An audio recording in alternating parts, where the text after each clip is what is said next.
welcome to the City of Portland and the Portland Development Commission budget hearings. We are going to convene as the Portland Development Commission Budget Committee. The Budget Committee heard the budget message of the Portland Development Commission yesterday, and so we're continuing that hearing, and I'd now like the Portland Development Commission clerk to please call the roll. Here. I'm here. Nice. I'm here. I wanted to. No, I'm really on. I'm Amanda Fritz. I want to be Portland City Council members. Thank you all for being here. I am here, and I also wanted to note that I have an excused absence to leave at 7:30. Stephanie Reynolds, who's the manager of the crime prevention program in the wonderful Office of Neighborhood Involvement, is going to continue taking notes. And then I wanted to let you know that I'm going to be in the Gateway Area Business Association's parade on Saturday. So anybody who wants a second chance to come and lobby me about anything, you're very welcome to talk to me there.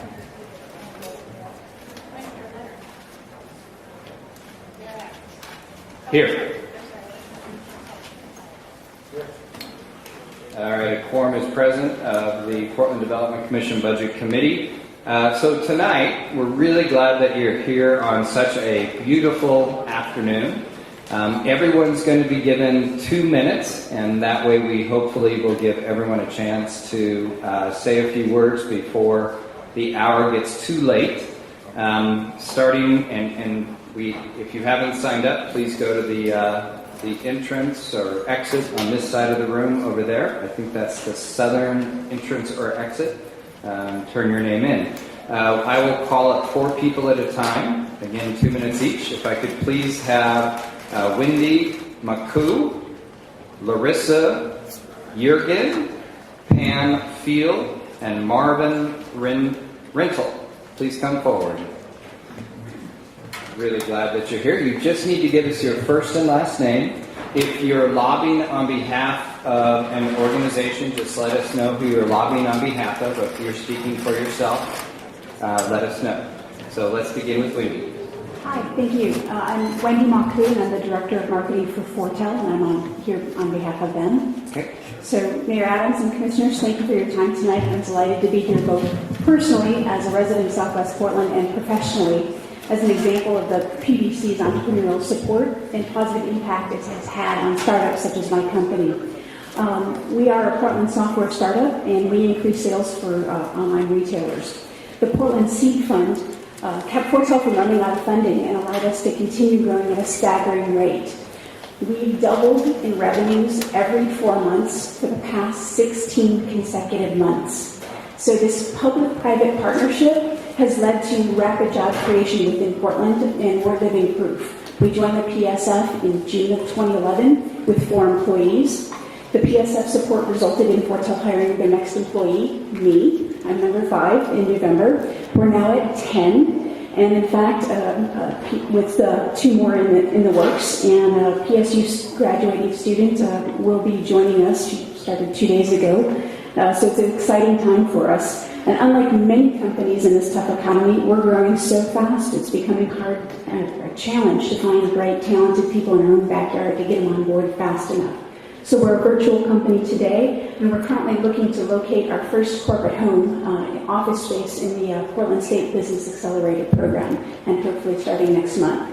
So your investment in PSF has a huge multiplier or snowball effect. The funding we got helped us with critical support of Jim and Angela at the PSF to get an additional $1.4 million in Series A private investment in December. So this initial investment snowballed into jobs as well as within the direct Portland community. And not only that, we have local clients such as Columbia Sportswear, Western Tool Supply, and Icebreaker, who are also increasing sales because of our product. So the impact of the initial investment of the seed money has grown far and wide. So I'm just here to ask you to continue supporting the general fund to support the entrepreneurial sector. So thank you for your time. Thank you very much, and congratulations to you and your team on all your success. Thank you. Marvin. Hi. Can you move that mic a little closer to you, Marvin? Yeah. My name is Marvin, and I'm here on behalf of the prisoner reentry program from Southeast Works, and I went through that program in 2008. I'm just getting ready to graduate that program. I was released from prison in August 25th of 2008. I've got an extensive history with in crime, drugs, and alcohol. When I was released from prison, I didn't have any place to go, and so I reached out to a place called Southeast Works, the reentry program. With their help, they helped me get into an Oxford house, which I'd never had that opportunity before. When I was released from prison, I went straight to the streets, and I had nowhere else to go. Okay, my options were slim, as I thought. Anyway, I went to them and I asked for help. They helped me get into an Oxford house. They helped me out with that, with the money. They helped me with some tools to get back to work. And over the process, since August 25th of 2008, I just recently bought a home. I bought a home, got a boat, got 2 cars. I'm a successful member in the community. I'm no longer costing the taxpayers money. I've got 40-some certifications in welding. I've got a great career ahead of me, and I'm on a list for a union for $35.68 an hour. If it wouldn't have been for Southeast Works, I don't know where I would have been. They helped me with my housing. They helped me figure out how to get food in my belly, and they helped me get my credit straightened out by advice. I mean, I've been to other programs before, and I've never got the help like I got there. I tried it last time I got out of prison from another organization, and the only thing that they did offer me was about a bus pass. And actually it was 6 of them, which takes up about 2 days worth, 2 days to take that up to looking for work. So Mr. Renzel, yes. You want to make sure that we fund Southeast Works, is that correct? I would ask that you fund Southeast Works. And I just want to tell you how inspiring it is what you've done, taking it, partnering with Southeast Works, how inspiring it is what you've done to turn your life around. Congratulations. And thank you, and I promise you, there's so many other people that this program helps. Anyway, thanks for letting me. Thank you, sir, very much. Coming back to that, taking the time to tell us about your recovery. That's really Ms. helpful. I Field. do appreciate it. Hi. I'm Pam Field, and I'm from the Hillsdale Main Street program. That's Hillsdale, not Hillsborough. Big difference, right? Yes. If you had driven through Hillsdale a couple of years ago, you probably would have said, this neighborhood looks kind of old and tired. But something's happened in the last 2 years, and that's Main Street. 2 weeks ago, we had our second annual Spring Fest celebration. And this year we focused on our health and wellness businesses. About a third of our businesses in Hillsdale are health and wellness. We had orthodontists, we had acupuncturists, massage therapists, a lot of different businesses. 3,200 people came through Spring Fest. Wow. Our dentist, Dr. Gifford, signed up 15 new patients with appointments in the first half hour of Spring Fest. So that's what I call business development. He knew how to take an opportunity and expand it. And that's what we've done with the Main Street dollars. So the dollars that have come to us through PDC, we've leveraged with $25,000 additional dollars in grants and $75,000 additional dollars in donations from the community, business owners, property owners, residents of Hillsdale. And those residents, 180 of them have volunteered for Hillsdale Main Street. We have more than 7,500 volunteer hours that have been contributed. It's amazing. But the number that I think you'll find most impressive is the number of jobs that have been added since January of this year. 21 full-time positions, 23 part-time positions. And that's because of a few new businesses opening in Hillsdale and the restructuring of another one. But the bottom line is Main Street works, and Hillsdale is a prime example of how it's worked. We really appreciate the support you've given to Main Street, and we hope that in the upcoming budget that you will continue funding Main Street. Thank you. When is the farmer's market? Every Sunday from 10 to 2. Year Come round. on down. Year-round. Thank you very much. Thank you. Congratulations on all your success. Ms. Yergin. Good evening, Mayor and your commissioners. My name is Larissa Yerodin. Get really close. I'm a successful client of Human Solutions. I came to this country from Russia. Shortly after I got married, had 3 kids, got divorced, become a single mom, went to college, finished medical billing and coding program, was start looking for a job without luck. I didn't know how to do resume, I didn't know how to prepare for interview or anything, so of course I wasn't successful. Then I heard about Human Solutions. I came there. I felt very welcome there on one-on-one coaching and one-on-one helped me to prepare my resume, taught me how to prepare for interviews. So, then we started applying for a job, of course. I was about to get discouraged and they will keep telling me, don't, you'll find a job. So right now I find a job and I'm employed with Care Medical Equipment. Full-time, have all the benefits. I'm happy, my kids happy.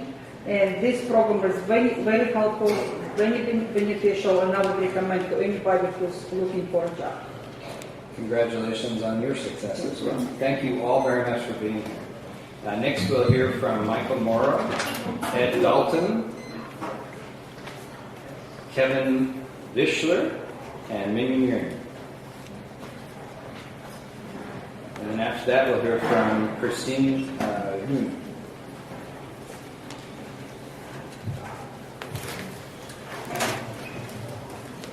I didn't know you would be here tonight, but net case helmets have saved my brain a couple of times. So please begin.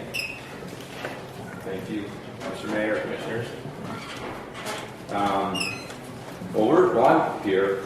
The guys have some different ways on things, but this is the general fund that peer-to-peer has been great. We've been involved in that in the case. I think Ed here at Showers Pass and a few others. And just the networking, the knowledge coming out of these meetings, we must have had 6 or 7 of them over the last year, I'd say.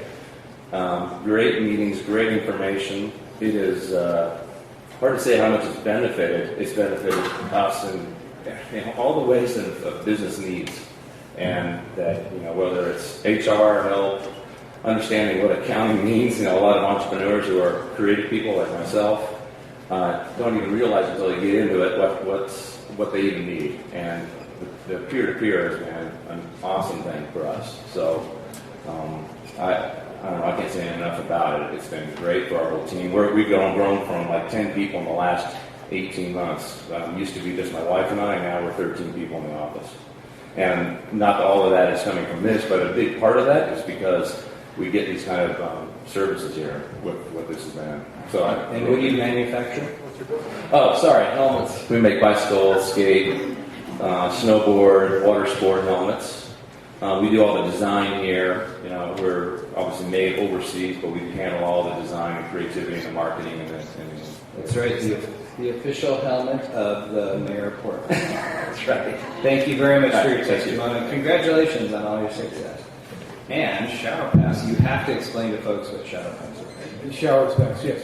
Thanks for having me here, Mayor Adams and Commissioners. Appreciate it. Showers Pass is a company that makes outerwear for cyclists, competitive cyclists, or commuters. A lot of our jackets are all over the Portland market, all over the Northwest, and globally as well. We've grown quite substantially over the past few years, and it's really from the help of the PDC's been a fantastic help. A lot of what Michael says, they provide a lot of exposure to people and networking and opportunities that we wouldn't normally have.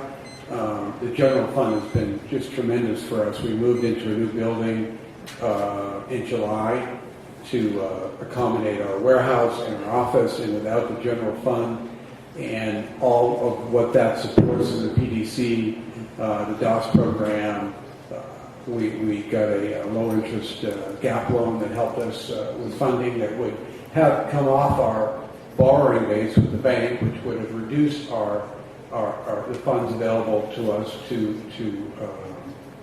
fund our inventory and to supply our accounts and to grow. So it's been really fantastic for us, and we certainly ask that the general fund be continued and be made available in the future. It's something that really, I've actually personally marketed Portland through other friends that have businesses in California and all over. Say, hey, look at Portland. This is a great opportunity for small companies in the athletic and outdoor cluster that we're in, and the city has been absolutely fantastic at supporting that. So, Well, great products. Congratulations on your continued success. Thank you. Hi, Nick. How are you? My name is Tina. I Can you work. get it really close? So everyone tonight, you're going to have to talk uncomfortably close to the mic for the cable television audience that's listening in. Thanks. My name is Tina. I work for the Small Business Development Program at OCO. Today, my clients here to share his story. His name is Min. Welcome. My name is Min. His name is Min. Tôi là chủ tiệm nhà hàng Spicy Noodle từ năm 1909. I am the owner of the Vietnamese spicy noodle soup since 2009. Tháng 12 năm 2011, tôi có tham gia vào chương trình Eco Small Business. Since December 2011, I have participated in the Eco Small Business Program. Tôi nhận được rất nhiều sự giúp đỡ về business plan và budget plan để xin mượn tiền với Modi Work để mở tiệm lại nhà hàng. I've been receiving a lot of help on developing business plan and budget plans to obtain a small loan through Mercy Course in order to reopen my business. Nhân viên của chương trình này giúp tôi rất tìm việc để mở lại nhà hàng. Staff from this program also helped me relocate my restaurants to a new location. Và tôi học được cách giữ gìn sổ sách và thuế má kinh doanh. I also learned how to do bookkeeping and understand more about small business taxes. Nếu không có chương trình này giúp đỡ tôi không biết làm thế nào về giấy tờ và mượn tiền. Without this program, I don't know how to do business plan to obtain a small business loan. Tôi rất yêu cùng cảm ơn. Thank you very much. And where is your business located, and what's your best suit? Nhà của anh á, anh nằm ở đâu? Sao ít? My Division 8560 Service Division. My restaurants used to be located on Southeast and 84 Division to sell bún bò Huế. Oh, great. Well, congratulations. Thank you for being here tonight. We really appreciate it. Sir? Mayor Adams, Commissioners, good evening. Thank you for the opportunity to speak on behalf of Portland Development Commission, its positive impact on Portland's business community, and why PDC is worthy of continued general funding. We appreciate your past support given to PDC and urge you to continue pressing for manufacturing opportunities within the city of Portland. My name is Kevin Vischer, and I'm the Director of Project Manager at Pico. I am the Director of Project Management for Pico Manufacturing, a private aerospace company in Southeast Portland. We're located along Southeast 17th. There, you've toured before. Yeah, great. And we're just north of McLaughlin. Our company facilities are on each side of the street, and with the light rail coming through, we will be having to demolish one of our plants.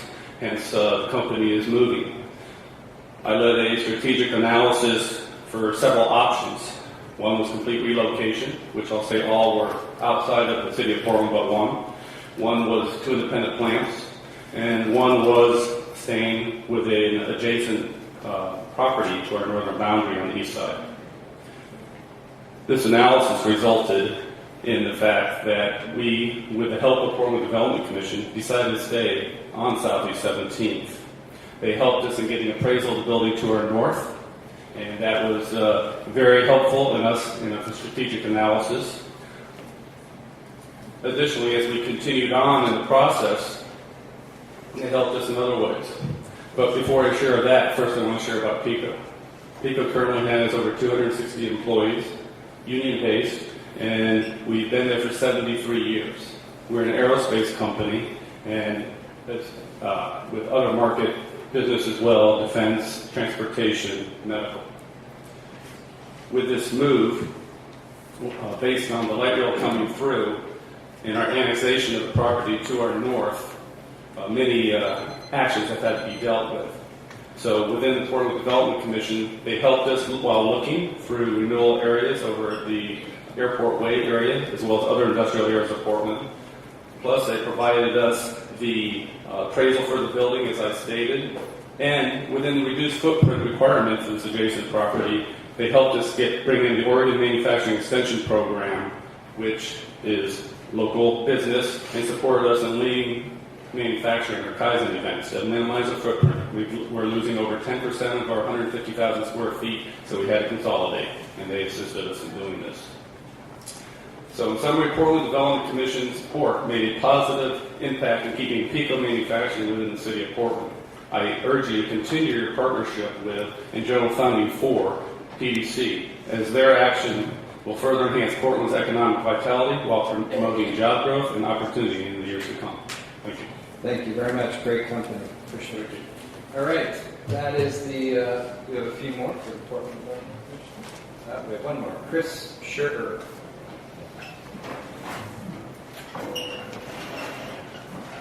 That's Chris Scherger. How are you? Fine, thank you, sir. Welcome.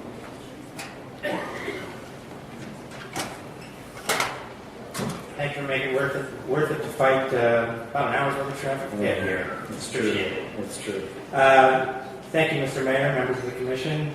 My name is Chris Scherer. I'm the president of the Oregon Manufacturing Extension Partnership, and we're located on 68th Parkway, Southwest 68th Parkway, the Portland address.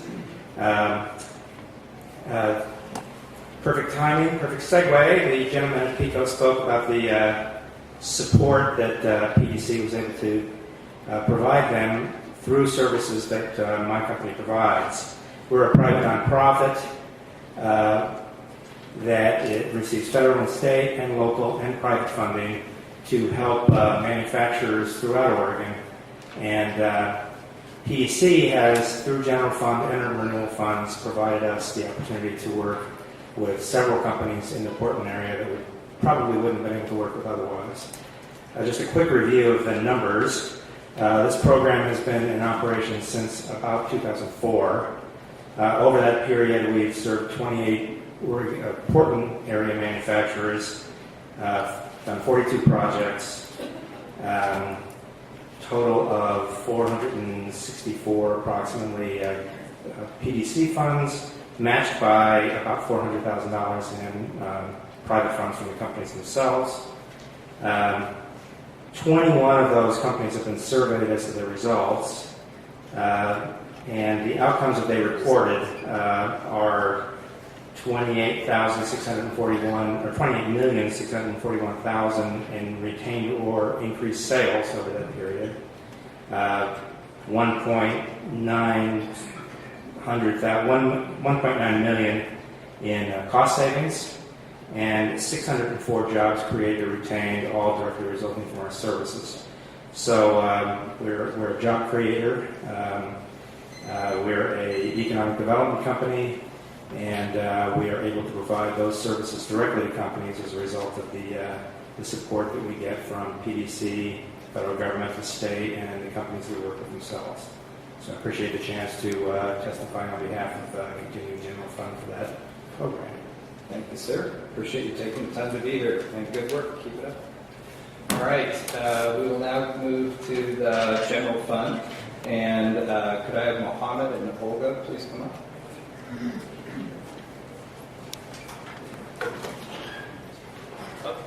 I hereby close as the Budget Committee for the Portland Development Commission and open the hearing on the general fund and all funds and budget of the City of Portland.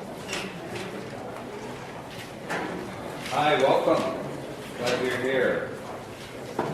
Olga, Mohammed, who would like to go first? Olga. You have to get really close to the mic tonight. You have to you can move it around, but you have to get really close. There you go. Hello, my name is Olga Bukas. I'm a junior at David Douglas High School. I'm a part of Youth Advice program at my school, which is called by Youth Training Program. Today I'm here to support this program. We meet every Wednesday after school. We learn about our community. Every Wednesday we talk about mapping our neighborhood and we talk about how we can make East Portland better. We took a picture and we talk about how we can fix streets to make it safe. We see there are a lot of mountain missing. Coming to this class, I make more connection. If we go home, we don't learn nothing. But we come into this program, we learn a lot about the city. If the YPP goes away, we will lose opportunity we have. Please find the youth planning program is for us too. Thanks, Alderman Mohammed. Welcome, Mr. Mohammed. I am in 10th grade at the Douglas High School. This program is important because it gives us an opportunity to learn about our community. I learned that mapping my community can help make East Portland better. It helps improve our community and be safe. I am just starting to learn about this program, and I heard that this program goes around and helps build community, especially for you. As a young person, you can help our community and take to another stage of improvement. It is great that this program is youth-led so that I can really make my community better that way. There is no other program like it. Please fund the youth planning program all the way. Thank you. Thank you both very much. Appreciate it. And for those of you supporting behind that, thank you as well for being here. Appreciate it. I might just mention my perspective. Let's start with the youth planners. I just got a text from David Douglas High School teacher Ann Downing, who says that one of our city youth planners, Sumitra, has won the Ford Foundation Scholarship.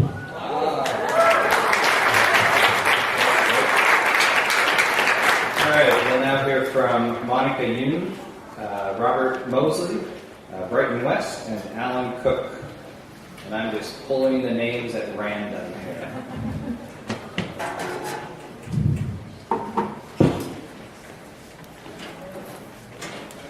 Mr. Mosley, would you like to begin? Yes, please. Robert Mosley. I've lived in Portland for 21 years.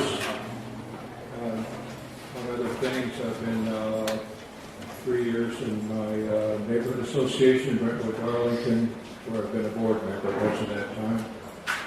And Amanda, I met you there. You visited us once, helping us with the Clearwire Tower people, and just voted for you again.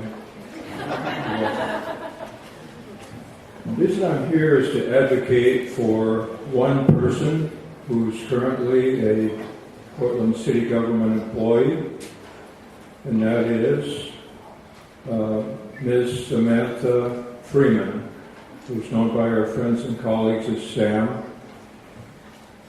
working in the Office of Neighborhood Involvement as a crime prevention coordinator. And I was recently apprised that she's in danger of losing her job as a result of this budgetary constraints. And I just wanted to say that she's a very energetic, caring, intelligent, hardworking person, and she's, among other things, speaks Spanish, is a lawyer, and I consider she's a very valuable asset, both to the city government and to the population of Portland in general. So I just respectfully request that you do whatever you can to save her job. Thank you. Thanks, Mr. Mosley. Mr. Cook?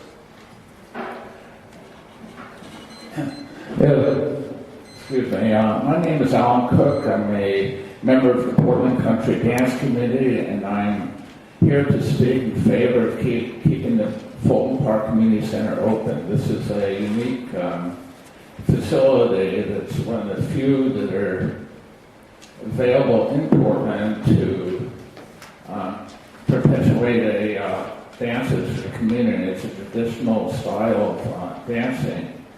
It's been practiced in the United States and East Coast for centuries. It's recently been being revived. And there's not much I can add to that, but the look for a long time for hall they can find is to hold these dances in.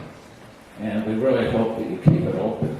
And I also want to thank you for this opportunity to speak. This is one thing that I love about Portland is the opportunity that we give the citizens to speak in favor or against various things. Thank you. Thank you.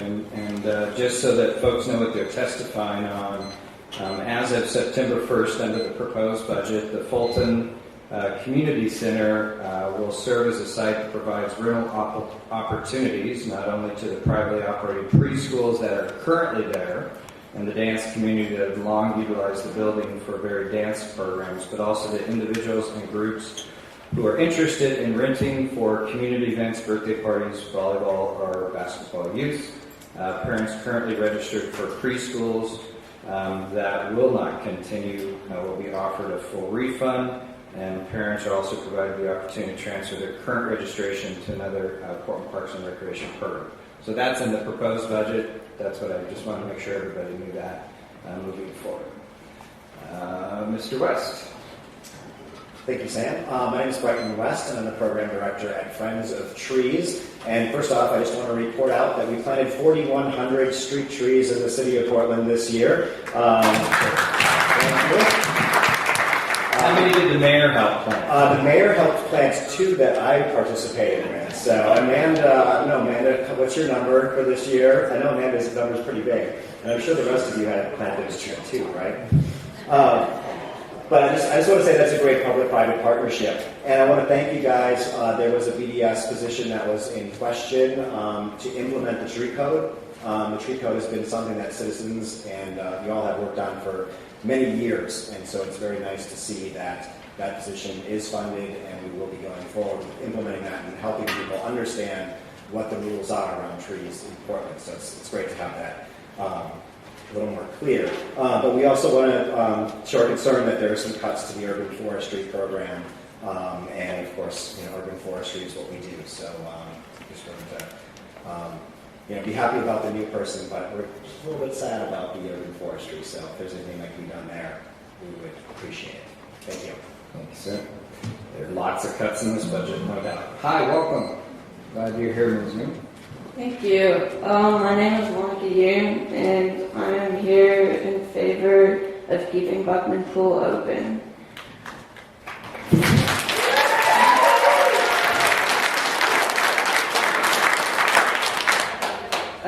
I learned how to swim at Buckman Pool, and I got into club swimming, and I was on my high school swim team.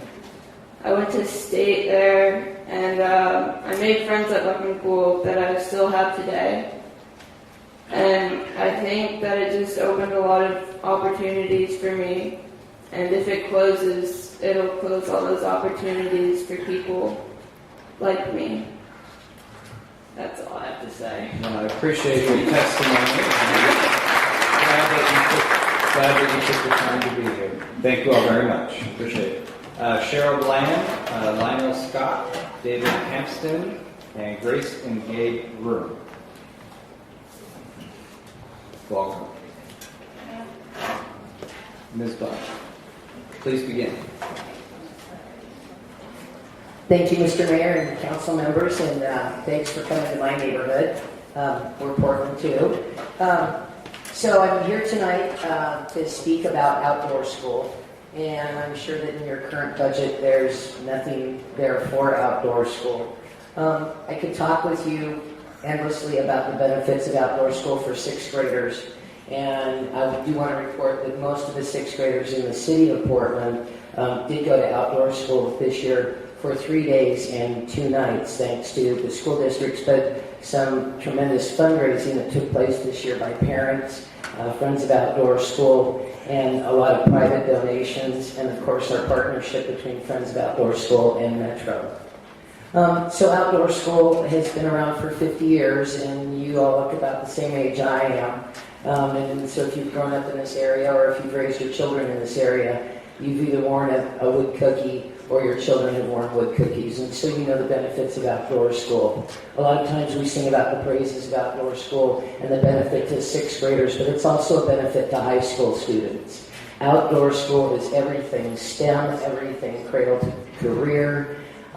It is one of the most equitable educational opportunities that students receive. It provides job and career training for our high school students, field study opportunities in the earth sciences, and for a lot of those students, especially those coming from our alternative high school programs, it provides a parenting opportunity for them. If you look in the city and county and regional governments, in just about every agency that is related to natural resources or sustainability, you'll find an alumni from outdoor school. To be frank, we're a city that really prides ourselves in sustainability and our green practices. And I'm going to ask you to reach somewhere in the budget and put our green money where our green mouth is and make sure our kids keep going to outdoor school. Thank you. Appreciate it. You'll be receiving some communication from Portlanders from outdoor school, and we're appreciative of anything that you might be able to share with us. Thanks for taking the time to be here tonight. You must be Grace and Gabe Groom. Hi, Gabe. How are you? Good. Do you like Sun Schools? You do? How much do you like Sun Schools? A lot. That's good. Well, Sun Schools is not cut in this budget. So I think you were here at an earlier budget testimony as well, and it's because the headdress, and it's because you and your sister came and lobbied for Sun Schools. They're not being cut. So, Gabe, you helped save Sun Schools. Thank you very much.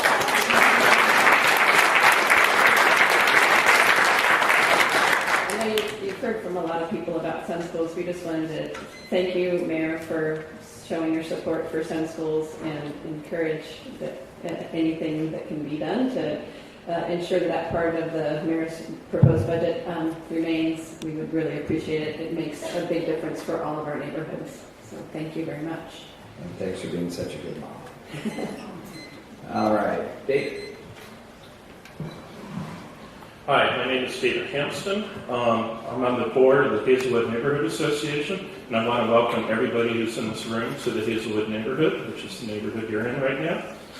I'm also on the East Portland Action Plan, and I want to thank the mayor and the city council for their continued support for the budgets for the East Portland Action Plan. And then I want to step a little way and present my own testimony related to the transportation budget, which is it's generally not in the general fund, but in a completely different funding scenario.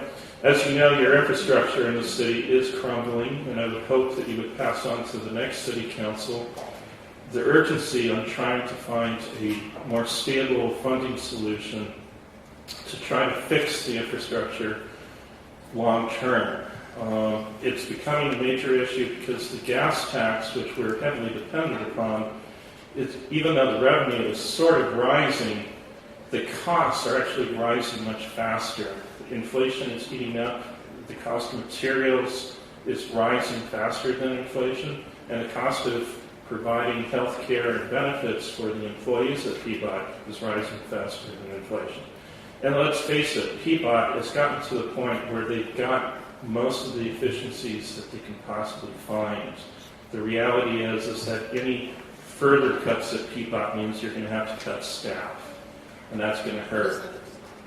So anyway, I want to urge you to try to formulate a more stable funding solution and to try to get a city group together to actually do that. Thank you very much.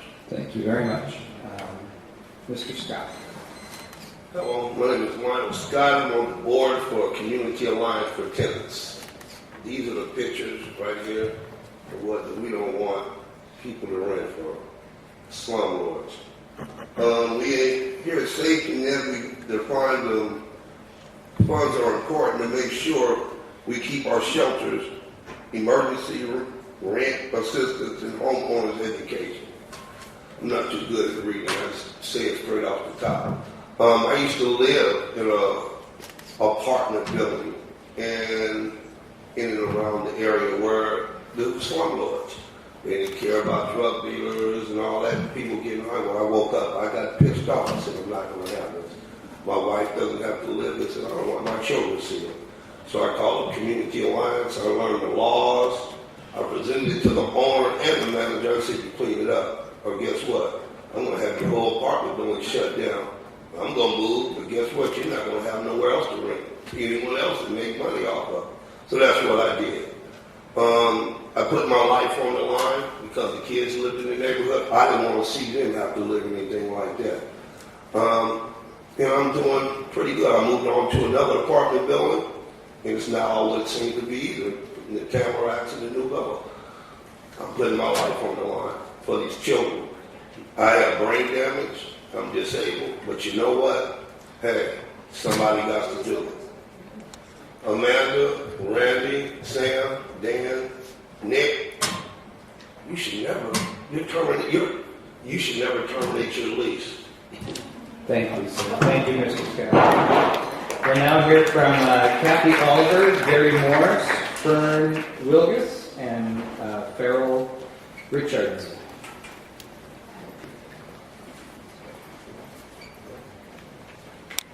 Just a programming note while folks are walking up. In Mayor's proposed, working with Commissioners Saltzman and Commissioners Fish, we actually added inspectors to housing inspectors in the program. In the city's budget. So, Ms. Oliver, welcome back. Thank you. First of all, Mr. Mayor, I wanted to thank you for continuing funding for outside-in syringe exchange program. We think you're pretty great. Well, thank you. Thanks. But I'm here tonight on behalf of the homeless youth system and on behalf of homeless youth. And I'm here to ask that funding cuts for housing for all homeless people be restored. And I represent, of course, Portland's homeless youth.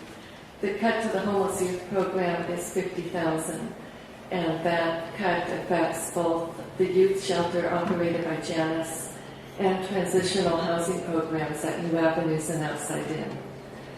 And at the same time that housing is being cut for these youth, we're seeing a fairly significant increase in the number of youth who are coming through our doors. In the last 2 years, we've seen a 25% increase in the number of homeless youth. And as I know you know, housing is key to helping these youth transition off the streets. They really can't attend college on a regular basis or hold down a job without housing.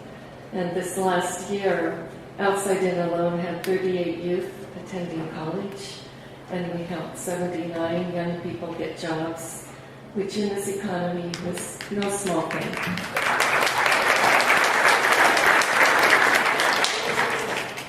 And finally, the housing programs are successful. Last year, the success rate for Outside In's transitional living program was 92%. 92% of those youth did not go to jail, did not return to the streets, but transitioned to a safe, stable living situation. So I hope you can find funds for housing for not just homeless youth, but all homeless people. Thank you. Thank you very much. Mr. Morris? Good evening, members of the council, Mr. Mayor. I have the following opinions and comments regarding the funding of Portland schools. Today we're just dealing with so much need and so much posturing and so many spin doctors that it's hard to differentiate between all of this. But my solution would be to sell off all these empty school buildings. They're costing the taxpayers lots and lots of money to mothball these buildings year after year. Heating, lighting, maintenance, and security. Some of these school buildings, such as in the southeast sector, such as Creston, Kellogg, Marshall, and now Tubman, Humboldt, It seems to be such an outrageous expenditure with maintenance and security and everything else. When this money could be saved by the taxpayers, and the properties and buildings could be returned to the tax rolls. If nothing else, another option would be to sell the BESC facility and move everyone from the BESC into some of these empty buildings. And of course, I would like to see more cuts at the top, perhaps in large class sizes. When I went to school in the Portland system, we had about 30 in a class. I don't know what it is today, plus more furlough days. And the outdoor school could perhaps be taken over by the Mount Hope County Parks Department, or even perhaps by the Portland Park Bureau. There would be enough field trips available to take up the outdoor program. Now, I would like to ask that the council do not raise our water rates for this gift. Where does this stop? I mean, eventually, we're going to have, Sir, your time is up. Pardon? Your time is up. My time is up. What would your final thought be for us? Thank you. You're very welcome. Farrell. My name is Farrell Richards. I work at the Maintenance Bureau in the Street Cleaning Department for the City of Portland. I'd like to thank the Mayor and the Council for moving toward prioritizing frontline services. I'm here to advocate for continuing down that road. Street cleaning in particular being my department and a little bit about, and we're talking about going down to once per year for residential street cleaning. And I think it's inadequate, and one of the things that means is that debris that doesn't get picked up dry goes into the water system, the sewer system, and goes to get picked up at the wastewater treatment plant, where it costs more, and it's not truly a savings. It's moving that expense somewhere else. And I think that's something important to look at. I think it's also important to recognize, as I've said before, Council before, that the street cleaning department has many more functions than just street sweeping. I myself work doing mowing. Just today I was in a brush cutter learning how to use that piece of equipment. It was pretty cool. But we're cleaning off the mow lots. We're dealing with, say, the Cesar Chavez and Gleason, that nice circle there with the statue of Joan of Arc. We mow that, and yet it takes a month for us to get back to it because we don't have enough people. We're losing 4 people out of my department alone. So these are the very real things that are happening with the budget cuts. I think that safety is going to be impacted, people's lives are going to be impacted, and it's important to move further down the road of prioritizing frontline services. Thank you. Thank you all very much. We appreciate it. Next we'll hear. Oh, Fern. How are you? Good evening. Good Thank you. evening. I'm doing very fine, and I hope that I can change some of your minds, Mayor, and whoever else, in that I'm here to speak in support of crime prevention program and some other programs that fall under Amanda Fritz's territory, if you will. You heard earlier that there is one person on the chopping block who happens to work in the East Precinct area where there's been a lot of time and effort being put in to encourage a better livability situation. Even if that position were to leave, that would leave not just a hole in East Portland, but if Stephanie then moved somebody else out of, there's just no holes. This would be the 3rd year in a row that the crime prevention slots have been reduced. And I believe I heard you say at one time, Mayor Adams, that the crime prevention program falls under the public safety programs. And so I'm not sure what the logic was in taking a severe slice. Only in of itself is being sliced well, crime prevention by 30%. When you take a look at the head count for the crime prevention as well as the administrative services. And crime prevention cuts across almost everybody's line here when they work with the people. It's the police, it's the fire, it's the, well, I just learned transportation because I live in Laurelhurst and the Joan of Arc got severely graffiti. And so I just beg you, if you cannot share... So your time is up. I know. I think we got your point, and Good. it was well made. Thank you. Thank you all very much. We'll next hear from Kathy Coleman, Ewan Ho, Heather Goldberg, and Michael McCloskey. McCloskey.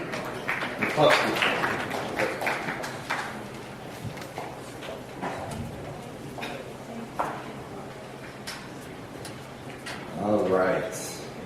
Quick transitions are much appreciated.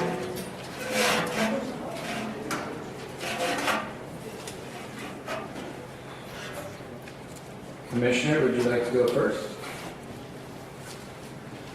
Yes? Can you move the microphone up? Yeah, there you go. I'm Michael McCloskey and serve as a member of the Urban Forestry Commission, as some of you know. I'm here to urge you not to cut the Urban Forestry Program Coordinator position. I know you're under pressure to find budget cuts, but I think that this is not the time to cut this one. There's already been a lot of turnover in the program. The institutional memory is not possessed by the new people. The incumbent in this position is one of the few surviving people that does have that memory. He has the relations with the other bureaus where you have these interagency agreements. He's the one that's participated in the transition from the old tree code to the new tree code, has negotiated a lot of the understandings. He's the one who handles the permitting process, which is going to be increased under the new tree code. In effect, he's sort of like the brains of the operation. He was the one they looked to be the acting city forester, and he performed very creditably. We just commended him for that today, and I know it can, be argued that with many new, talented new hires, that the talent is there. But perhaps it is, but it's not going to. They're not going to have that institutional memory. I just urge you to retain the position. Thank you, Commissioner. Thanks for your service. We appreciate it very much. Hi, welcome. Hi. My name is Kathy Coleman, and I'm the Artistic Director of the Disability Art and Culture Project. And I'm here tonight to support RAC in keeping their full funding in the budget, the Regional Art and Culture Council. They've been supporters of ours since our inception. And I feel like the arts are a really powerful tool to cultivate social change and enact social justice. And without that funding, we can't do our work. From our inception, we've gone from people seeing us as impairments, as people with disabilities, as seeing our performances as only just recognizing, oh my goodness, I'm glad I'm not like that, to going from seeing us as full human beings, as artists, as our work is avant-garde, as fine art, and in recognizing their own beliefs about disability and how they're changing instead of being afraid of people with intellectual disabilities, to feeling like they can be their neighbors, their friends, their partners, and create art together. At our last festival, which was just a month ago, we were told that we're the cutting edge of disability arts and cultures, and we were thanked for pushing the envelope of what opportunities people with disabilities have to express themselves publicly in our society. And this is very important work. And the comment was to leave it to Oregonians to pioneer these forms of expression. And I'm hoping that we continue to be pioneers and that we will continue to get funding from RAC for our projects, and they'll be fully funded in the budget. So thank you. And congratulations on all the recognition that you are deservedly getting. So thank you. Hi, welcome. Hi. Who's this? This is Juniper Goldberg. Hi. I'm her mother, Heather, and Buckman Pool is very important to our family. Juniper takes swim lessons there, and she's gone from being a non-swimmer to being able to swim in the deep end, and she really wants to be on the swim team, and she wants to read the letter that she wrote to the mayor because she doesn't know what to say right now other than she can read it. And is it Juniper? Juniper, and she wrote this all by herself. Hi, Juniper.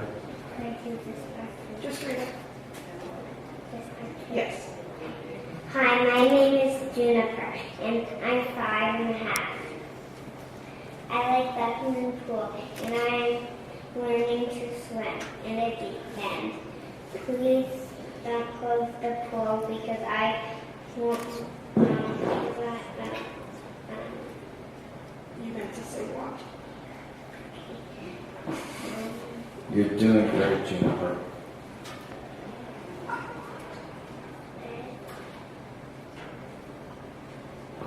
Want to be on a swim team someday. And I can walk to Buckman Pool for my mom. And I love Cameron so. Oh, good job. Thank you. And good job, Mom. Juniper, we're really glad that you're here. Thank you very much for that. Hi, welcome. Good evening. My name is Yoon, and I am here as a tenant, and I also work at Community Alliance of Tenants. I just wanted to take my time to recognize my fellow supporters that are here to support the safety net and the neighborhood inspections program. Can everyone please raise their hand that's here to support those programs? That's it. Thank you. You have a lot of friends. That's great. Glad you're here. Next we'll, and thank you all for your testimony. Next we'll hear from Jack Newellnet, Scotty Fairchild, Wesley Butchotz, and Sally Jugan. And sorry for mangling all your names in advance. Hi, would you like to begin, sir? Thank you. I'm Jackie Newellnet, and I'm here on behalf of Fulton Park Community Center. I and my wife and my daughter and my wife's parents have been dancing there for 10 years, and I just wanted to say how, this is my first chance to say how extremely important it is to all of the dancing community, and unique in the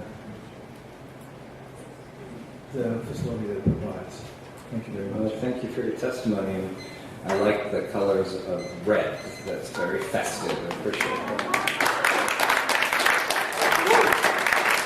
Blue is good too. Please tell us what you're thinking, sir. Hello, my name is Scotty Fairchild. I've come to advocate for really no one except for the entire citizenry of this city. I'm a fifth generation Portlander. I was born and raised here, lived here for over 60 years. I think as you've all done who've watched the city struggle, the infrastructure has been declining every decade. I honor your efforts in trying to rebuild it, to having budgets to make it work better. And I told Mayor Adams that I was going to speak tonight to thank him for bringing equity back into the budget. I found that the first budgets that were proposed on almost every borough were top-heavy with cutting frontline people in the field working, who are the eyes, the ears, and the stewards of your properties, at the expense of keeping administrators on staff. And I thank Mayor Adams for bringing a more equitable line there. Also, I currently work for Portland Parks and Recreation, and I saw that many of the cuts there were to areas that were going to be impacted mostly on people who are living in the outer parts of the city, people without the money, a lot of ethnic diversity in those groups.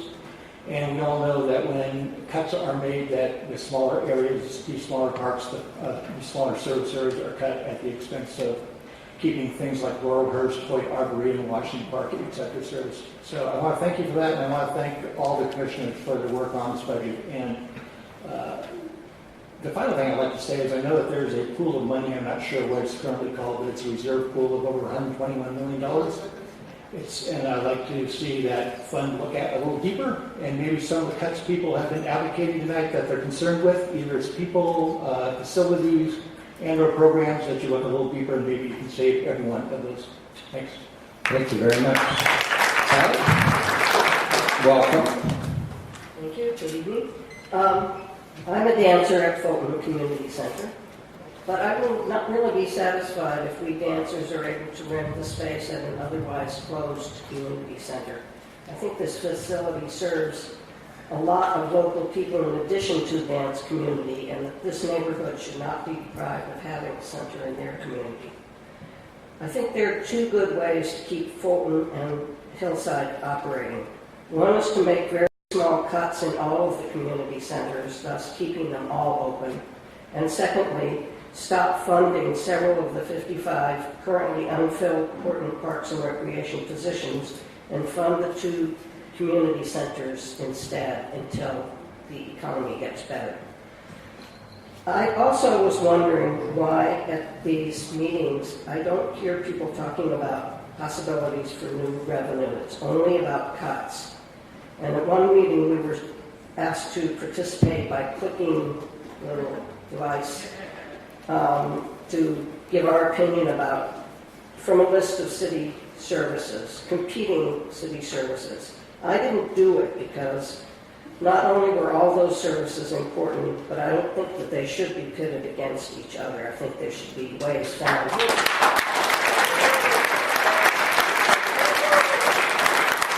I don't believe that Portland is broke. I think there is money that could be freed up during this tough economy, what this gentleman mentioned also.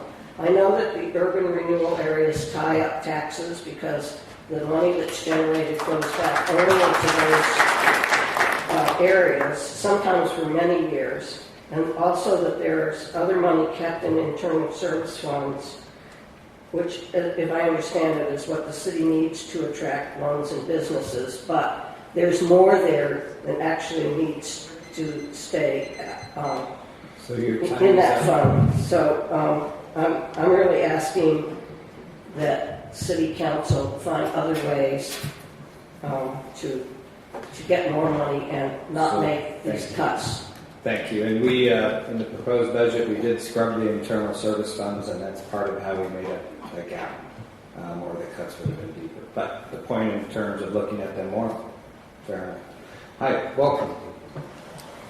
Hi, thank you. My name is Wesley Buholtz. I'm an employee of the Bureau of Environmental Services. I'm what's called a storekeeper, which means I purchase goods and services necessary to treat wastewater, to keep waste out of the rivers and streams. And it's a valuable job, and it's kind of an interesting metaphor for being on the bottom of the food chain. Everything comes to where I am. The 6 years that I've been there, I've seen more and more stuff coming my way, which tells me that there's more and more stuff up top that's not getting picked up. Farrell Richards from the Bureau of Transportation spoke a little earlier about the cuts to his department, and the 6 years that I've been there, there's been a continued amount of cuts. And with those cuts, we've had to develop new engineering systems for treating the wastewater as it comes. And some of these are in the form of very expensive foreign pumps that have to be maintained and have to be rebuilt on a pretty regular basis, and it costs thousands and thousands of dollars. And I would like to tell the City Council that I think that the road that you've begun down by prioritizing frontline services such as street maintenance, sweeping, that, not closing the bathrooms and parks, that's a bold step. That's really great. That's definitely the direction we need to head. And I would like to encourage you to continue down there to protect the services such as the sister talked about here for people that want to dance. And the internal revenue funds you talked about, you've scrubbed them. That's great. There's all kinds of ways that we can look at saving money. But as a student of history, I would encourage you to look at what history teaches us, which is that cutting services doesn't save anything. The only way out of this is to spend. We need to actually invest in the infrastructure of Portland. We send you a cake with a truck in it as a metaphor to say, please rebuild our city. There's jobs out there. There's ways that we can spend money. Spending money creates jobs, it generates revenue, and it keeps the people of Portland in dance centers, and it keeps the stuff from flowing to where I am and costing a lot of money for the taxpayers. So thank you for your time. Thank you all very much.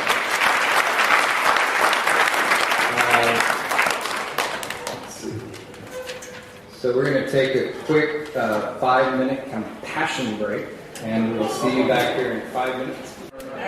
Benecki, David Vargas, and Diane Emodi. How are you? I'm fine. Please begin. Just pull that near you. Thank you very much. I'm speaking here on behalf of the Fulton Community Center, much beloved, heavily used, and historically beautiful facility in southwest Portland. I believe that the reason why it's being closed actually is not because we don't have the money, it's we don't have the will. There's a number of creative things, I'm sure Commissioner Fish is all aware of it. The truth is, these families really, there's nowhere else to go in Southwest. They're going to be eliminated. The other two centers, there's no room for them.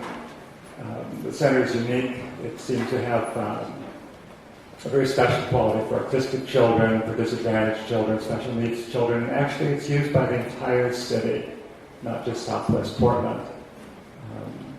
I think it would be a mistake to close the facility, and I just ask you not to do it. It's just not a good idea. Thank you very much for your testimony. Mr. Warner? Well, Adams, member of the council. I'm John Warner, a member of the Forestry Commission. And I should say Commissioner Warner. How's that, sir? Commissioner Warner. Sorry. Also with me is Ed Washington, who was the former chairman of the Forestry Commission. He's here tonight to cover my back. I'm here to lobby for retaining the commission, the position of the Urban Forestry Program Coordinator. And that position is in charge of all the permitting for tree planting, pruning, and removals in the city. They had something like 3,500 permits issued in the month of February this year. And these are for various purposes, as well as all the planting that was done by the Friends of Trees. But that position coordinates all those different activities. And I, like the other commissioner that spoke to you earlier, said that that man in that position, Rob Crouch, has all the memory of that for the last 10 years. And so it's very important that that position, I think, be retained. I would like to contest that with the adding of $144,000 for position and development services number 10, which is also related to the tree code. But to put that on the budget versus removing the program coordinator, I think it's a bad deal. Thank you. Thank you, Commissioner. Welcome. Glad you're here.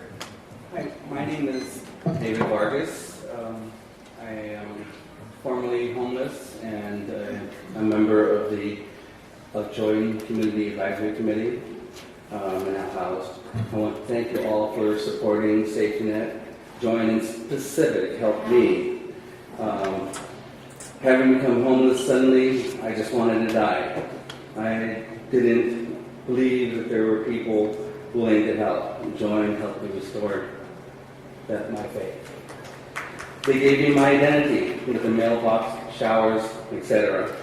These things are very important. I've been in housing now for 3 years. Continuing to do well. I plead with you to continue supporting these services. They save lives. That's pretty much it. Thank you very much. Keep up the great work.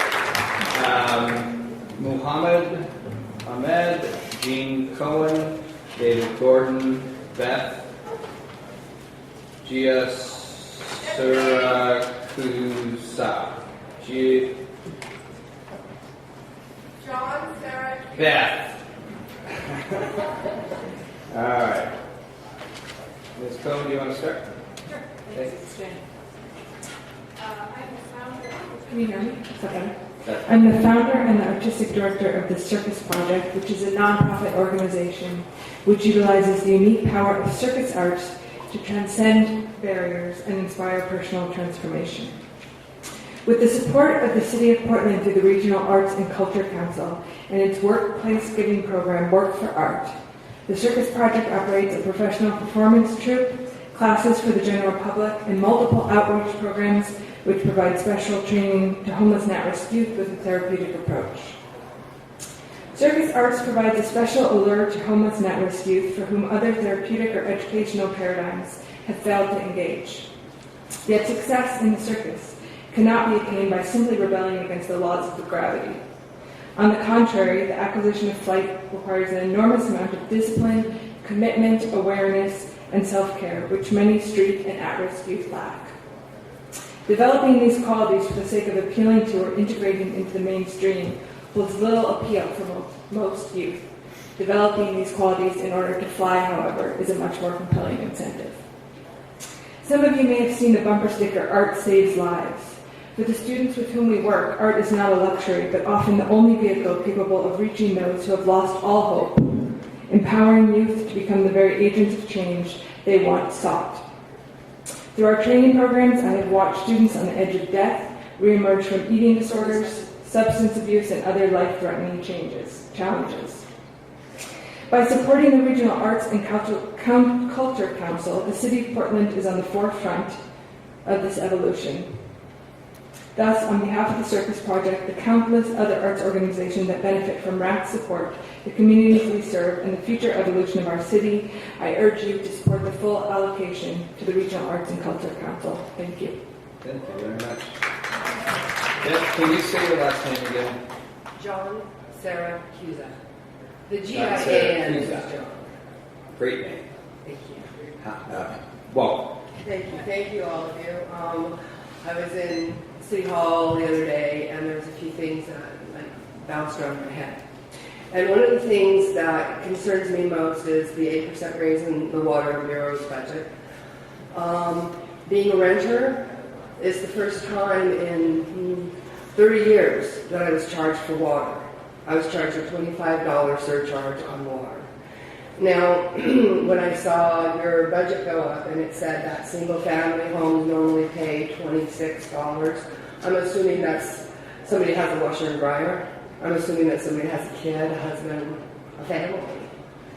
And what's happening is the apartment complexes and the people that are renting are going to be taking advantage of this water rate increase.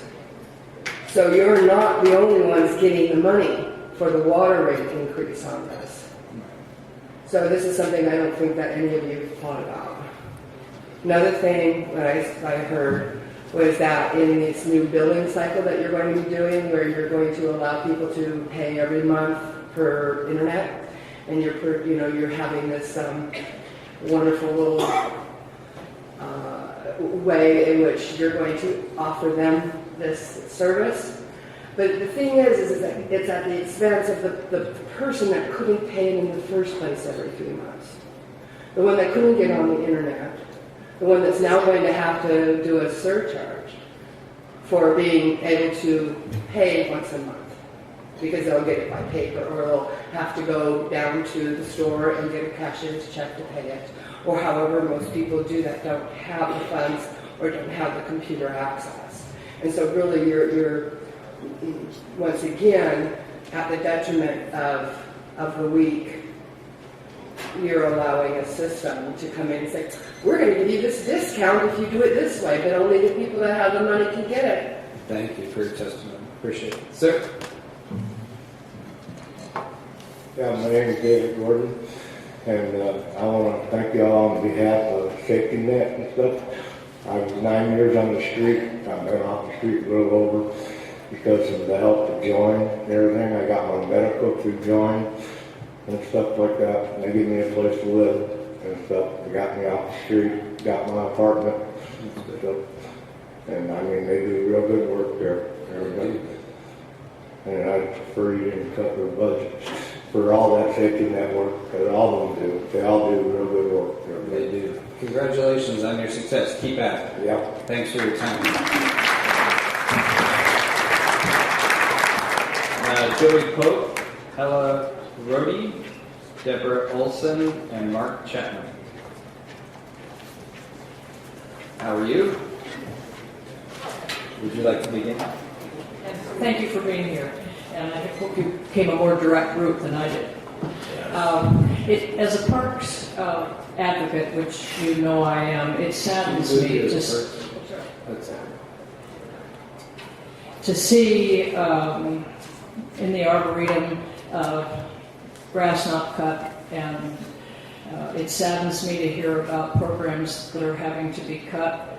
However, I'm here to raise strong objections to what appears to me, particularly in the parks budget, with which is the only one with which I'm at all knowledgeable, to be an assault on management. And I know that there have been a couple of people that have spoken in support of putting money at this point in upfront line services, and I understand that. But on the other hand, I think as a leadership policy, it's short-sighted, misguided, and an inappropriate way of leading long-term. Two thoughts in support of retaining, and by management I'm talking about not necessarily top management, but middle management that seems to be an unknown quantity, so it kind of disappears and people think that we can do without it. I have two thoughts. One is general and one is partly directed to the urban forestry issue. A short time ago, the Portland Parks Bureau was designated top among the nation's public parks.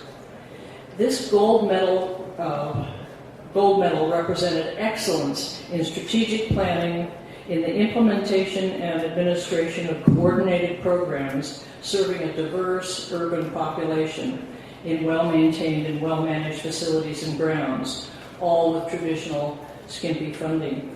This prestigious honor and recognition would not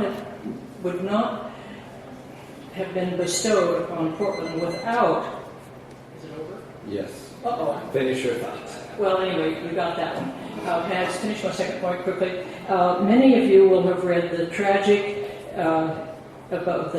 injuries and indeed deaths in New York City of individuals playing near or sitting on benches underneath trees. And these trees have fallen victim to constant budget cuts in tree inspection, insufficiently trained personnel, infrequent inspections, and inadequate removal of rotten trees because of constant cost cutting. You got it. Thank you. Thank you very much. Mr. Chapman? I'm Mark Chapman. Thank you for allowing me the opportunity to testify regarding continuing operation of the Fulton Park Community Center. I heard that the director suggested shutting down Fulton Park on the basis of geographic equity.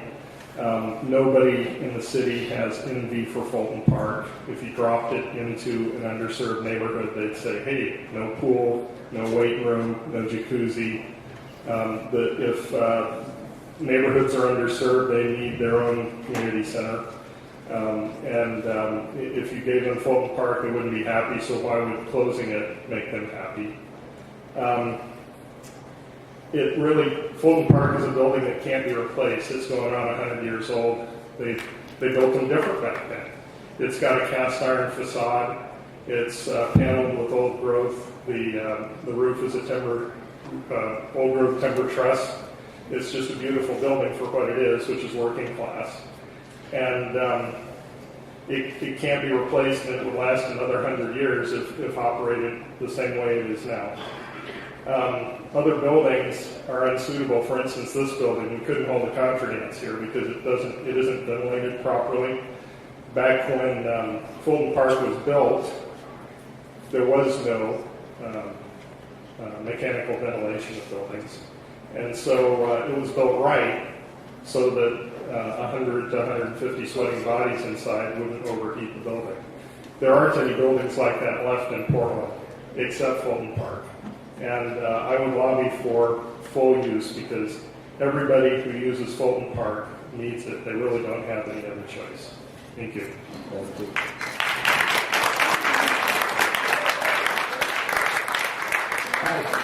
Hi, I'm Helen Rohde. I live in the Fulton Park neighborhood, but I don't dance there.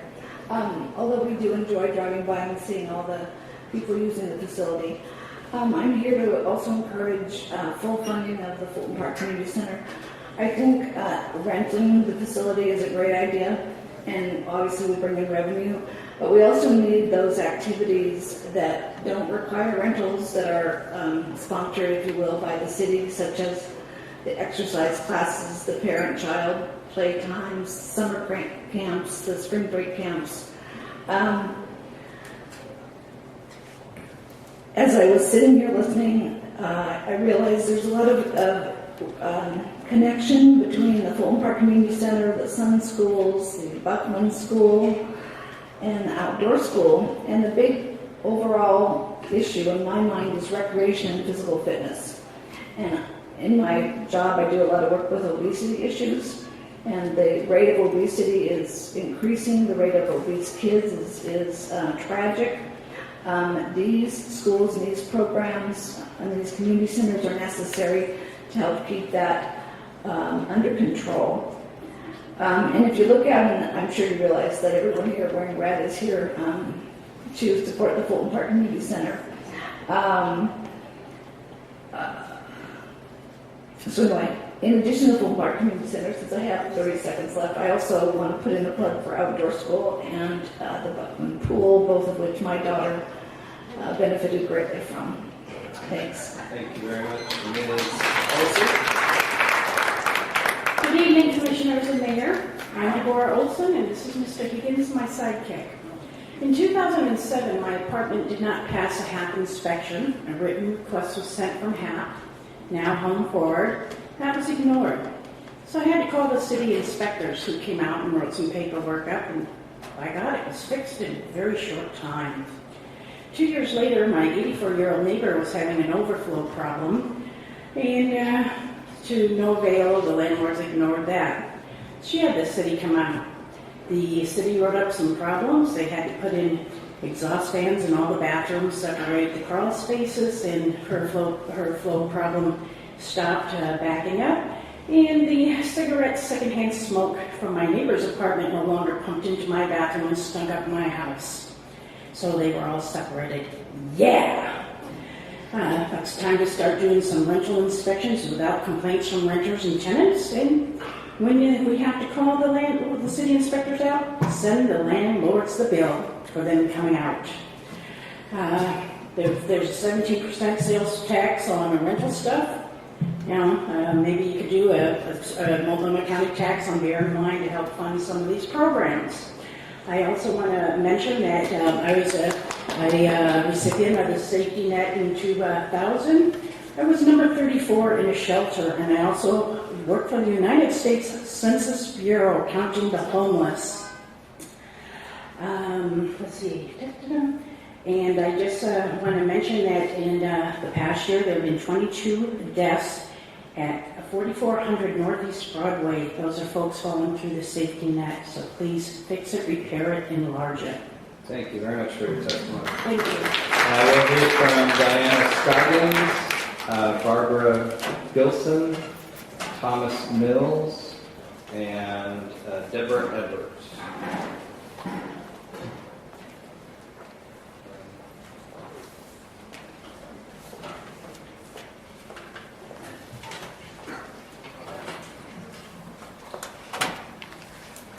Ms. Scoggins. It's okay. I'm Diana Scoggins. I'm the Executive Director of the Metropolitan Youth Symphony, and on behalf of the 438 kids currently enrolled, our 9 conductors, and our Founders Eilish Dialogue, I want to thank you for considering full funding of RAC once again this year. Through RAC funding and Work for Art funding, we've been able to keep our tuition accessible, our tuition reasonable, which makes our programs accessible. We have 12 different ensembles from beginning to advanced, orchestra, band, jazz, This is a really critical program as public schools are struggling with music programs, especially instrumental music programs. So our tuition remains accessible. We have a very robust financial aid program. We have a very strong outreach to underserved school communities going on.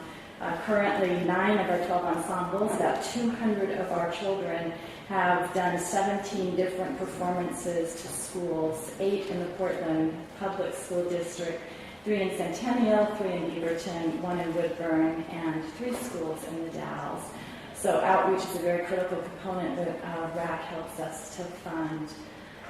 We also are able with RAC dollars we just recently automated our registration process. We are able now to gather data that you need for the Office of Equity. So that's a very exciting thing for us to be able to see more accurately who we are serving. And I just really do want to mention how important a message RAC sends in terms of the importance of the arts. They take a very huge leadership role that inspires our families, individual donors, and other foundations to give. So that's a very critical thing for us to have the support of RAC. Thank you very much. Mr. Mills? Thank you. Evening, Mayor Adams and Commissioners. I travelled 10,000 miles tonight to come here from Tasmania to save the Buckman Pool. Did you swim?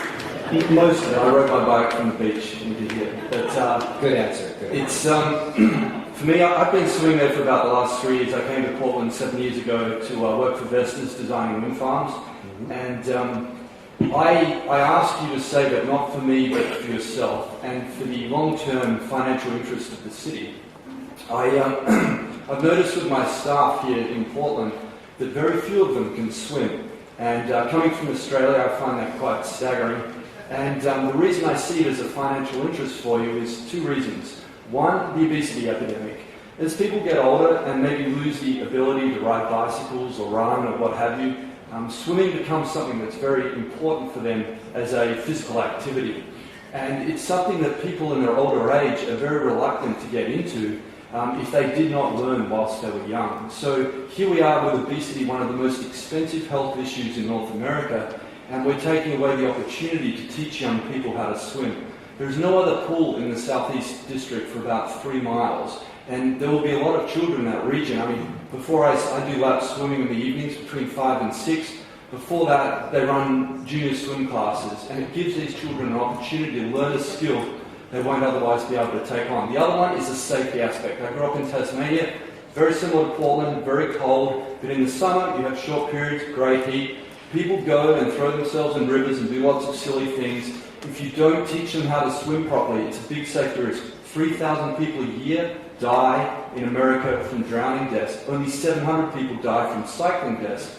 But we spend so much money. I'm a cyclist too, but we spend a lot of money trying to protect cyclists. 5 times as many die on bicycles. Sorry, in the pool. So I do ask you to think about it.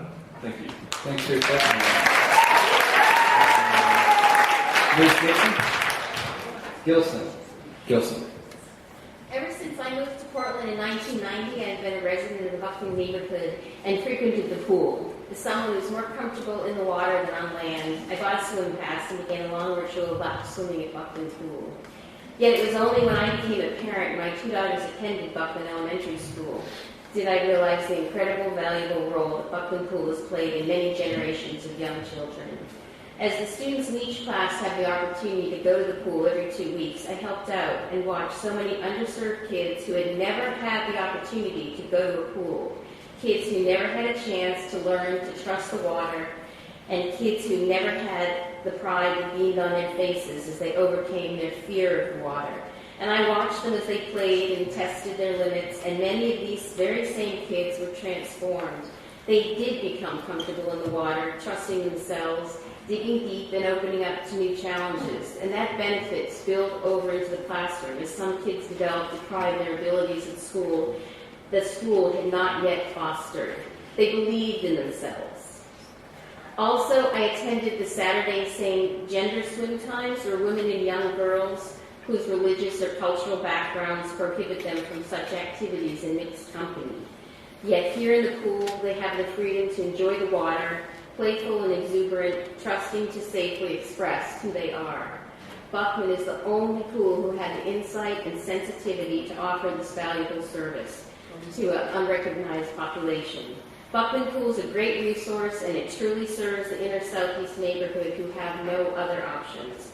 Please be creative in your solutions to cut expenditures and allow Buckman Pool to remain open, even on a limited basis. Buckman Pool truly serves this neighborhood. It has become an institution. Thank you.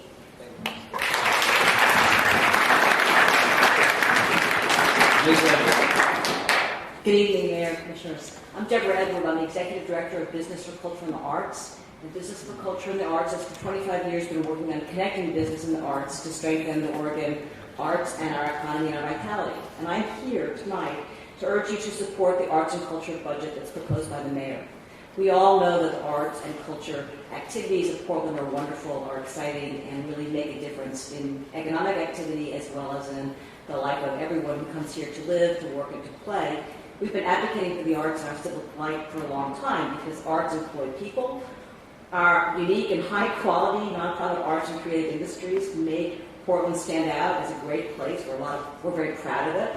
We know that arts attract and retain talented staff, and it's critical to success for our local industries. It's also critical to success and academic achievement for our young people.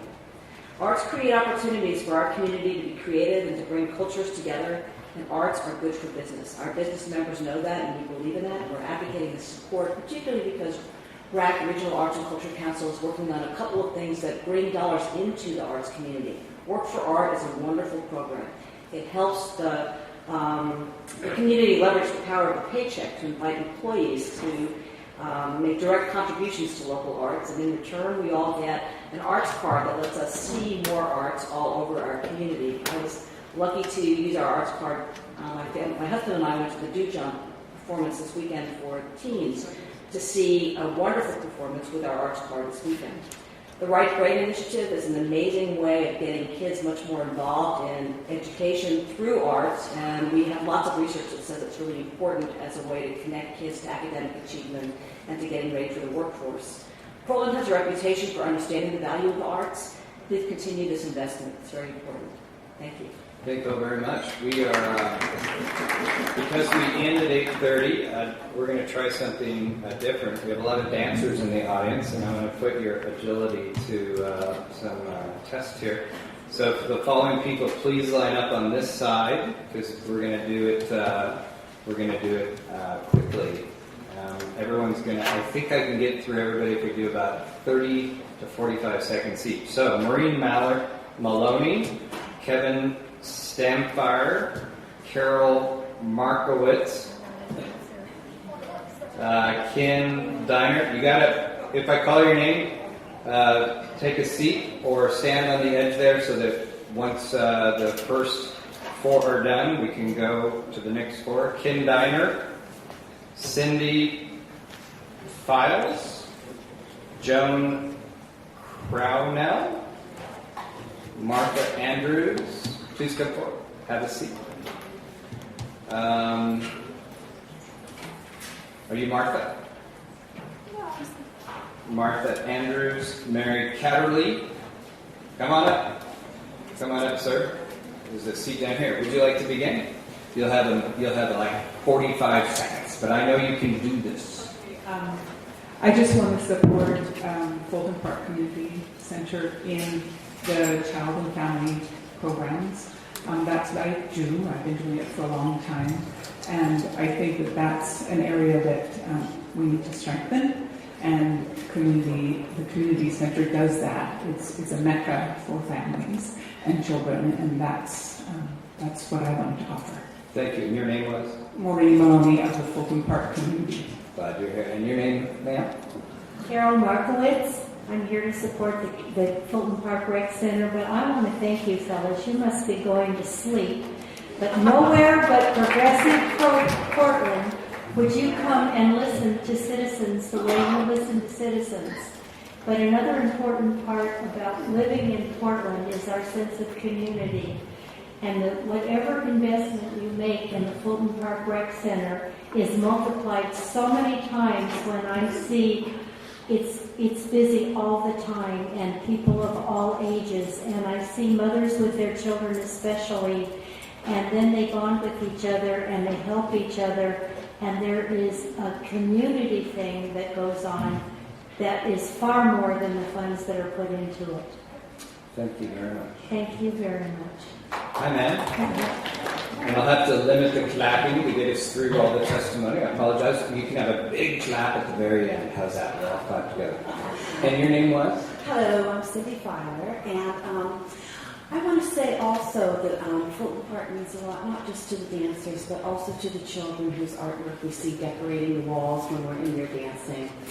I think it is too beautiful a little building to let go in this city. I think it bespeaks our values that we have a lovely, gracious little building to welcome children and gardeners and dancers and the preschool kids. And so I'm really going to urge you not just to keep it open for rental activities, but to serve all of us throughout the day and the week.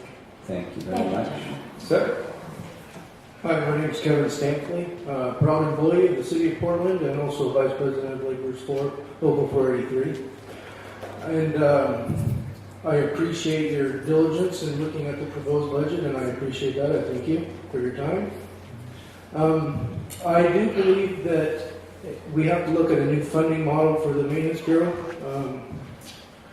Not only do we maintain the City of Portland, we are also your frontline emergency services, sinkholes, sewer backups, snow and ice, flooding.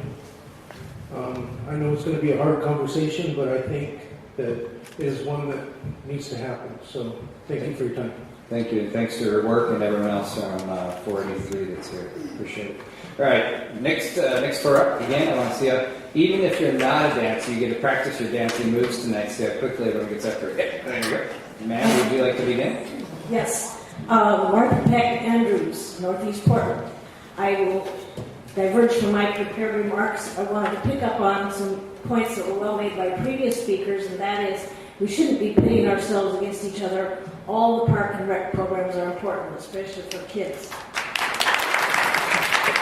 Secondly, something funny happened between the January Park Bureau recommendations where the subsidized cost per swimmer at Buckman Pool is $5.37, and in the mayor's proposed budget, it's suddenly $17 per person. Something funny has happened to the math. I don't know who's fooling with the numbers and what the numbers should be, but I'd ask that you look into that and base your decision on real numbers. We'll do it.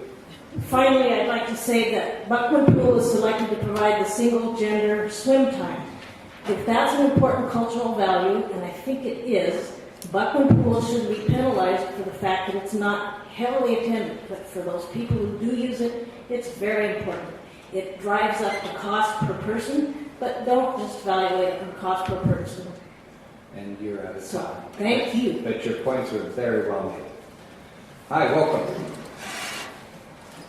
My name is Joan Cromwell. I'm here in support of Buckman Pool. The proposed closure of Buckman Pool is a far more serious decision than first meets the eye.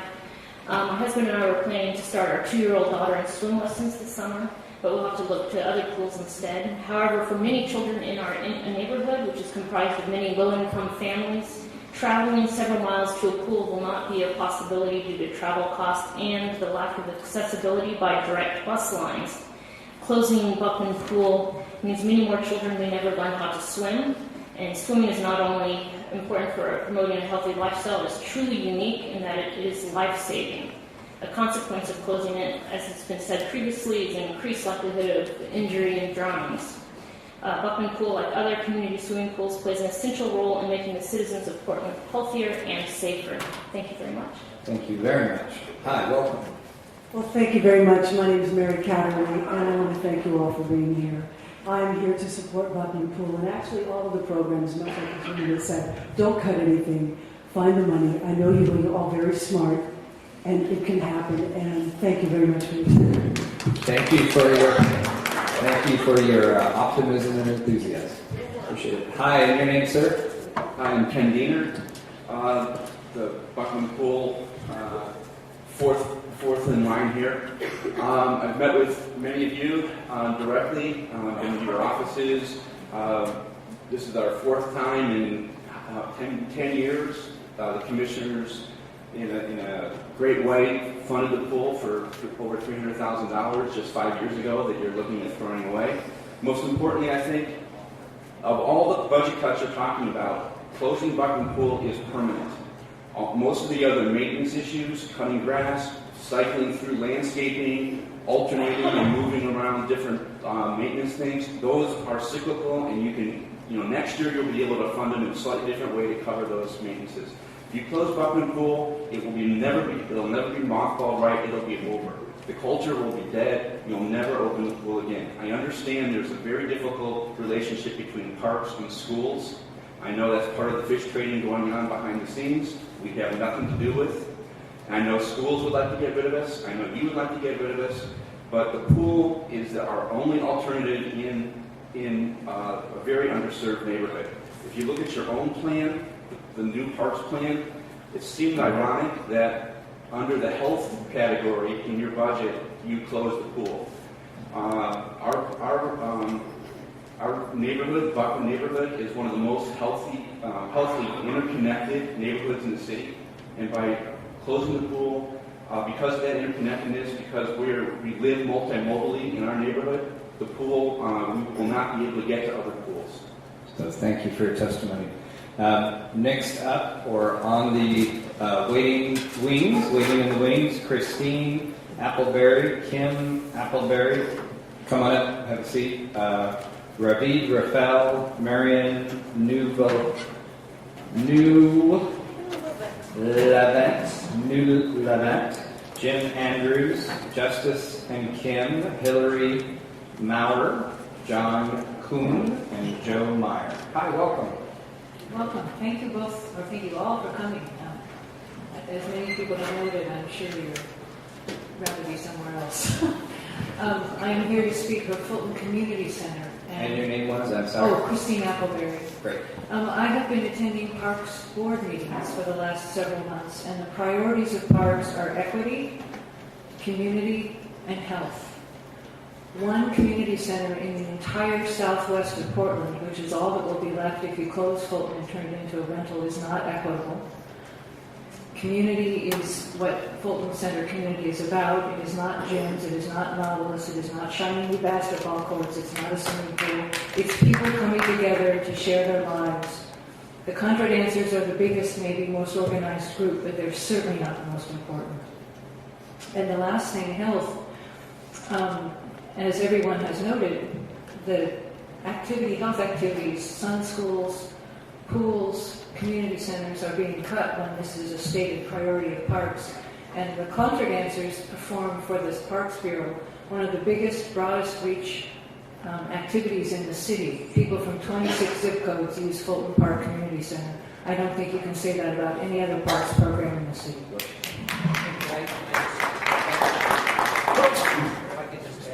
A number of you, I think this is either your fourth or your fifth public forum that you have taken time out to come and talk to us. And I want to thank you for that. And the reality is, because of your advocacy, the mayor's does propose that Fulton be available on a rental basis for the Contra Dancers, and I appreciate that you want to take that further, but I just want to say thank you for the time and energy you put to bring us to this place, because you have been indefatigable in your advocacy. And you don't get to eat. I think you're related to him. You both have the same last name. He probably knows what you're thinking anyway. That's it. Sir, welcome. My name is Jim Appleberry, and I met my wife at Fulton. Oh. Right, that does it. And at the first... Were you contra dancing? Yes. We give up. At the first meeting, I said to Commissioner Leonard, I second.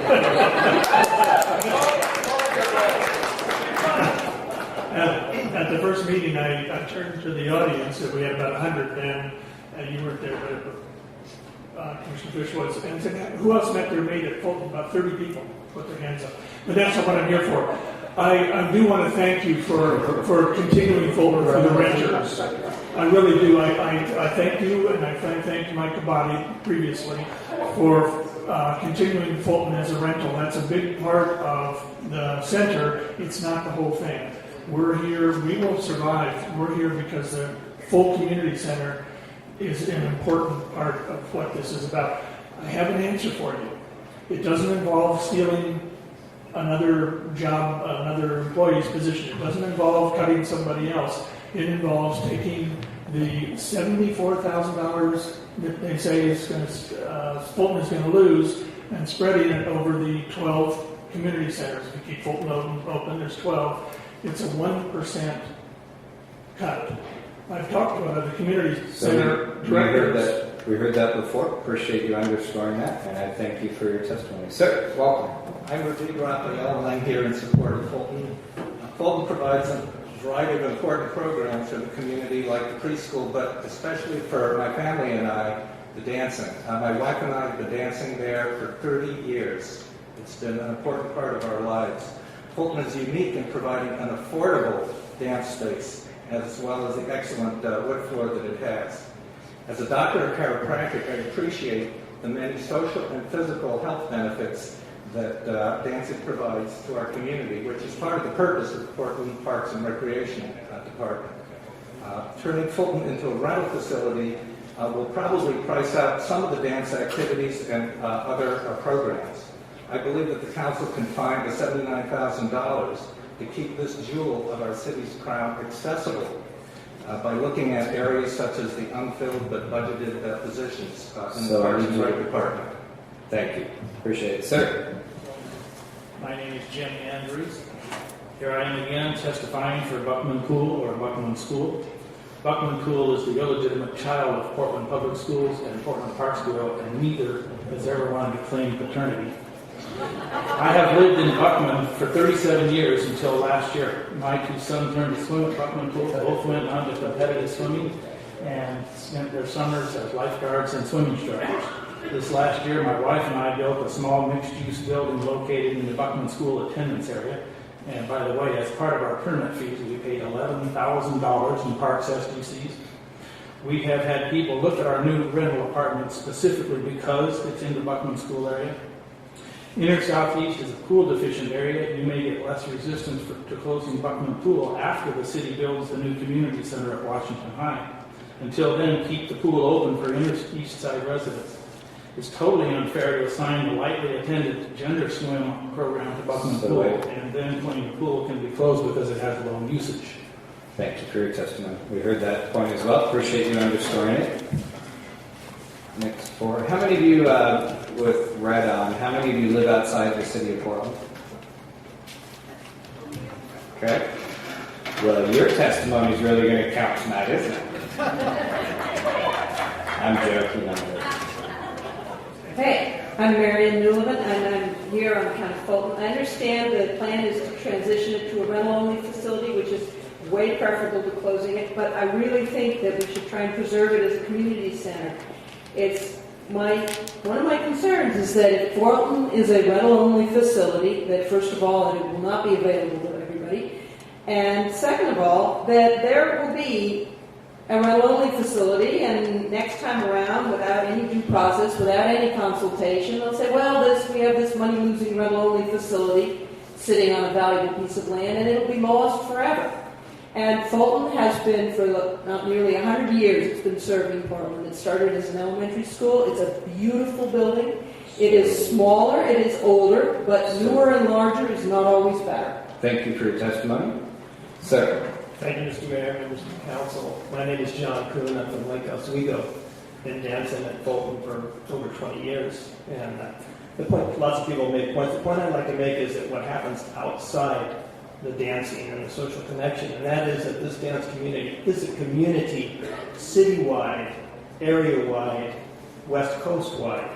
And that kind of community connects folks in Portland and makes it strong, makes it a vibrant community that people care about what goes on east side, west side, north side, south side. And I think several of the other activities that happen there probably also help build that community. So I urge you to keep it open. Thank you. Thank you very much. Hi. Hi, I'm Hillary Maurer. I represent the Frontline frontline staff of the City of Portland Parks and Recreation Department. I take care of 9 parks, a total of over 100 acres. I just wanted to say what a cuts to frontline staff look like. Our seasonals this year started a month late, and then half of them haven't started at all, and then might not start, and things happen like you get Twitter feeds about Gorhurst Park tennis court not being clean, which is not available for use, which is the same as a community center not being used for use. Thank you. Good point. Thank you. Are you Justice and Kira? Yeah. And who are you? Are you I'm Justice. And you must be Kira. Okay. Can you get the microphone closer? We're really glad that you're here. Hi, I'm Justice. I'm Kira. And we're here to support Buckman Pool. We took swimming lessons there and we learned to swim there and been in a swim team for 3 years. And we've learned so much and we've had a great opportunity. We don't want that to end for us and for everyone else. Thank you. Well said. Thank you. Those are all the names, and unless I have forgotten someone, what is your name? Come on up. Oh, you only get called once. Joe, right? I'm Joe. Oh, yes. Ready? Go. Anybody else? This is your last call. Last call. All right. Hey, everybody. Yeah, I'm Joe Meyer from the Buckman neighborhood. In some ways, what we're all here for is not really fair. I think the economic crisis was created by a certain segment of the economy, and the austerity measures are really being asked to be borne by the kind of the lowest segment. So I think there's something fundamentally unfair about it. Portland Parks has long acknowledged that Buckman is underserved, and in fact, the Buckman Community Center has been promised us for decades. If the economy were rosier, probably there would already be a bond measure for the estimated $65 billion it would cost. To put things in perspective, the interest on that $65 million for 10 days only, pays for the pool for a year. Closing the pool would be an irreversible thing. I hope you can keep it open until we get our long promise community center. It's not much money. Thank you. Thanks for being next to the last. Hi. Hi, I'm last. You are. So on behalf of Buckman Pool, I just wanted to let you know that I've served on every citizen advisory committee in the past 10 years that dealt with looking at building an inner southeast community center at the site of former Washington High School. And every time that I served on these committees, they just hit us over the head with the fact that Inner Southeast is Parks core. We don't have a community center. Buckman Pool is our community center. There's nothing else. During the same period of 10 years, I lobbied for the Parks Levy of 2002 to keep Buckman Pool open, lived through 2 pool closures, and fought the closure of Buckman Pool 3 times. So something is not making sense, because on one hand, they're saying, yes, you're going to have this community center, and on the other hand, they're taking away our pool. In these times of economic hardship, the pool is a luxury that I and other people look forward to. My children will also be economically impacted by the pool's closure since they both signed up to lifeguard at Buckman Pool and those positions are being cut. I'm sure we could get creative about saving the pool. I would be willing to help out and pull ivy and organize volunteers if we can find some money in that budget. And, if I can have a pool to swim in, I'll pull ivy. Thank you. All right. Thank you all. And we are ending on time. I want to thank you all for turning out tonight.